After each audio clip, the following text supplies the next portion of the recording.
ராம் நாராயண ராம். எல்லா விஷயங்களின் அடிப்படையில் உடலை ஆரோக்கியமாக வைக்கத்தான் உள்ளது.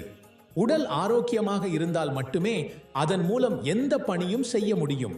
உடலை ஆரோக்கியமாக வைத்திருக்க பல வழிகளும் உள்ளன. எப்படி மரங்கள் மற்றும் செடிகள் உயிரோடு இருக்கின்றன, அப்படியே ஒளி, காற்று, நீர் மற்றும் சரியான உரம் கொடுத்து விதைகள் ஆரோக்கியமான செடிகளாக மாறுகின்றன. பிறகு அவற்றின் கவனிப்பு தேவைப்படுகிறது. இந்த உடலையும் நீண்ட ஆயுளாக வைக்க முடியும். நமக்கு உள்ள பல பொருட்கள் எப்பொழுது வளர வாய்ப்பு கிடைக்கவில்லை. அவற்றை பல்வேறு செயல்முறைகளின் மூலம் பிரசுரம் செய்யும் போது உடல் நிதானம் அடைந்து நிலைத்திருக்க முடியும். யோகாபயாசமும் இதற்கு மட்டும் செய்யப்படுகிறது. சுவாசவியல் சீரான முறையில் செய்வது மிகவும் நல்லது. இல்லாவிட்டாலும் அதற்கு துன்பம் இல்லை. நமக்கு உள்ள உடலில் கேமராவின் லென்ஸை போல படங்களை எடுக்கும் திறன் உள்ளது.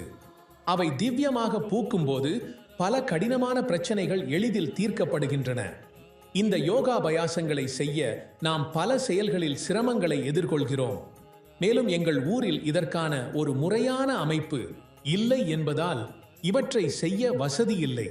ஆகவே மிக குறைந்த நேரத்தில் அனைத்தையும் பெற முடியாதிருக்க வேண்டும். ஒலி அதே மாதிரி ஒரு தகுந்த வழி. இந்த ஒலியின் வழி மந்திரமாகும். இந்த மந்திரம் அல்லது ஒலி நினைவுகளின் வழியில் பயணிக்கிறது. எனவே மனதில் மந்திரத்தை தொடர்ந்து ஜபித்தல் மூலம் உடலுக்கான, மனதுக்கான அனைத்து பலன்களும் பெறப்படுகின்றன. யோகாபயாசத்தினால் எதை செய்ய முடியவில்லை என்றால் அது மந்திர ஜபமும் நினைவுகளும் மூலம் செய்யப்படுகிறது. யோகம், பிராணாயாமம் போன்றவை இரத்தம் மற்றும் உடலை பாதிக்கின்றன. மனதில் நினைவுகளுடன் ஜபித்தால் அது மேகம் போல் குரல் எழுப்பும். பூக்கள் ஆகாயத்தில் மழை தண்ணீர் கரைசலாக நிரம்பிய மேகம் வியூகம் செய்யும். அதில் மின்சாரம் மற்றும் குரல் இருக்கின்றன. வெற்று இடத்தில் அணுக்கள் ஒன்று சேரும் போது மின்னல், இடியுடன் மழை வருகிறதா? மனம் அதே மாதிரி வெற்றிடத்தை அணுகி எந்த தடையின்றி பல அணுக்களை சக்தியுடன் சேர்க்கிறது. நமது உள்ளார்ந்த விருப்பத்தின்படி மனம் அனைத்து அணுக்களையும் உள்ளடக்கியது. அது முக்கிய வெற்றிட பாதையில் சுழலும் போது சுற்றினிகின் போன்று ஆகிறது. அசைவாற்றல் மிகுந்த வேகத்தில் செல்லும்போது உடல் முழுவதிலும் இருந்து ஒரு ஒலி ஆகாயத்திற்கு செல்லும்.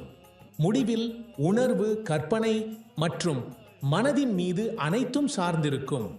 இது கண்களால் தெரியாது, காட்ட முடியாது, கற்பனை செய்ய முடியாது. இது புரிந்து அனுபவிக்க வேண்டிய ஒன்றுதான்.